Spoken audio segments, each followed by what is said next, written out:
So what do we do about it? We do what Judea did: create a foundation, create a momentum for understanding. We begin dialogue. Now, dialogue is not a very sexy word. It's not a very attractive word. It's a very boring word. People have dialogue, they go home, and that's it. Nothing changes. So you need to take the next step. You need to have dialogue and move it to understanding. Understanding is harder.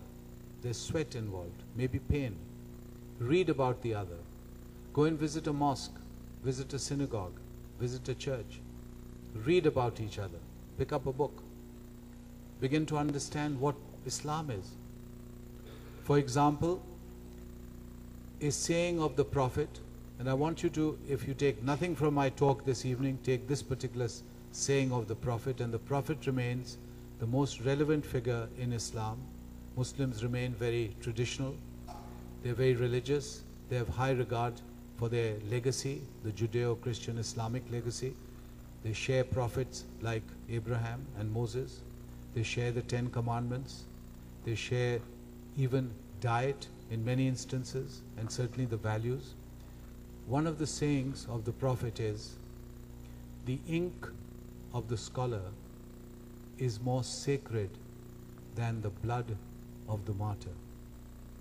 Now, this is such a powerful saying that I quote this to Western audiences and they're shocked, because to Western audiences the image is in reverse. They think the martyr is all Islam is about. They want to blow themselves up.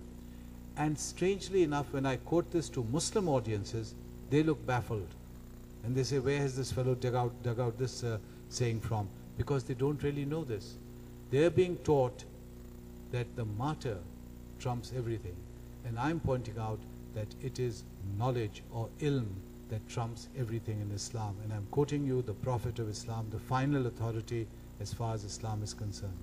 So if you hold on to this one saying, and if you land up as Secretary of State someday for the United States, and you use this, I can assure you, you will do more to marginalize the fanatics and the extremists and the men of violence than throwing bombs on them. Because bombs on them haven't really worked very well. They haven't worked and may have in fact helped the extremists. So dialogue, understanding, and then friendship. The final step in this process. Without friendship, it doesn't really work. And friendship changes everything.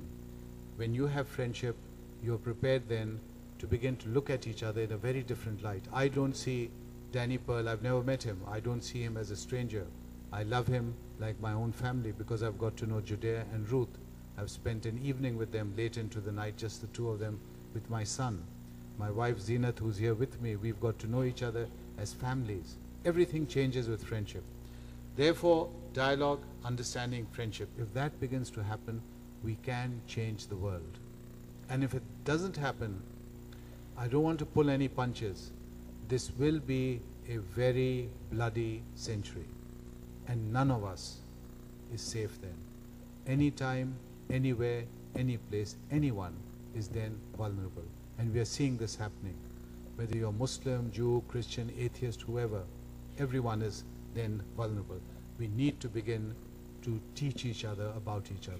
If you look at the world news today, Gaza, West Bank, Islamabad, Karachi, there's news constantly of confrontation and violence and bloodshed. We have to pull back from the brink. So I will conclude by thanking you once again for giving us a chance to talk and to jointly make an attempt to pull back from the brink. Thank you.